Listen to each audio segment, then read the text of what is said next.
السلام علیکم dear students, آج ہم کلاس ہفتم کی نظم پرانی موٹر کی ترشیحات اور مرکزی خیال پڑھیں گے۔ سب سے پہلے مرکزی خیال آپ لوگ اس طرح لکھیں گے۔ اس نظم میں شاعر پرانی گاڑی کی صورتحال مزاحیہ انداز میں بیان کرتا ہے کہ جب پرانی گاڑی چلتی ہے تو ساتھ ساتھ ندامت بھی چلتی ہے۔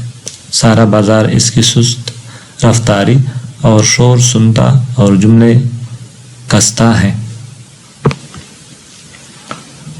یہ لوگوں کی دعاؤں بیل کے کھینچنے اور دھکا لگانے سے چلتی ہے۔ اس میں چند پرزے ابھی بھی پرانے ہیں۔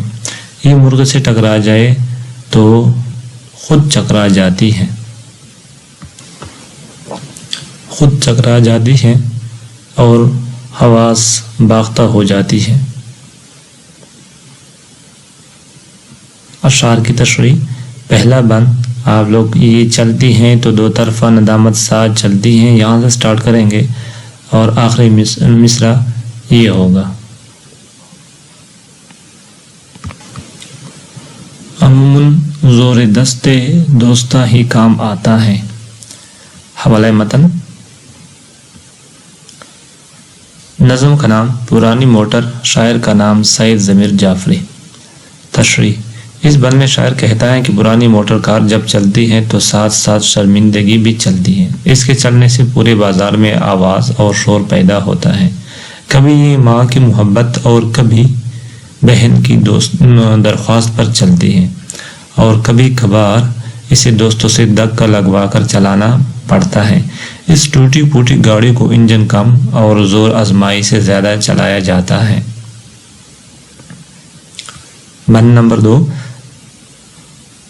پہلا مصرع یہ ہے، کبھی خالی خدا کے نام پر کھنچوائی جاتی ہے، اور آخری تعالی اللہ یوں انسان کا مغلوب گماں ہونا۔ تشریح۔ اس بند میں شاعر کہتا ہے کہ کبھی اسے بیلوں کے پیچھے باندھ کر چلوایا جاتا ہے تو کبھی کسی کو خدا کا واسطہ دے کر اس سے دھکا لگوایا جاتا ہے۔ اگرچہ اس میں موٹر پائی جاتی ہے مگر پھر بھی اسے پکڑ کر لایا جاتا ہے اور کبھی جکڑ کر لایا جاتا ہے، اور کبھی میں حیران ہوں انسان کی اس سوچ پر کہ اذیت کو بھی نعمت سمجھ کر خوش ہوتا ہے۔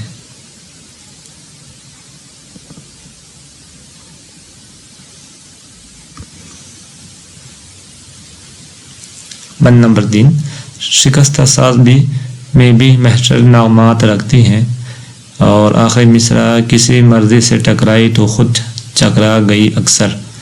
شاعر اس بند میں بیان کر رہا ہے کہ اس پرانی موٹر میں سے طرح طرح کی آوازیں سننے کو ملتی ہیں۔ اگرچہ یہ گاڑی پرانے ماڈلوں کی گاڑیوں میں اپنا ایک اونچا مقام رکھتی ہے اور اس میں کچھ پچھلی صدی کے پرزے بھی پائے جاتے ہیں، لیکن اس کی زندگی کے ناووں میں ایک غم بھی شامل ہے کہ جب یہ کسی مرغے سے ٹکراتی ہیں تو خود چکرا جاتی ہیں۔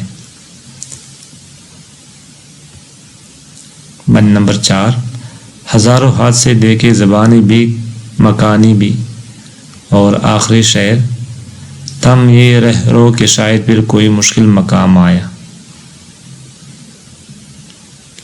آخری بند میں شاعر کہتا ہے کہ اس پرانی گاڑی نے کئی حادثات دیکھے ہیں، یہ در حقیقت ایک روگ ہے اور بے وقت موت ہے۔ خدا سے دعا ہے کہ کوئی چیز اتنی بھی پرانی نہ ہو جتنی پرانی یہ موٹر کار ہے۔ کبھی اس کی رفتار دھیمی ہو جاتی ہے تو کبھی ٹائر کا سلام آتا ہے کہ یہ سوار تھوڑا رک جا، کوئی اونچا نیچا مشکل مقام آیا ہے۔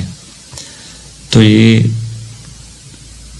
ڈیئر اسٹوڈنٹس یہ تشریحات ہو گئی، آپ لوگ اسے اپنی کاپیوں پر لکھ سکتے ہیں۔ اللہ حافظ۔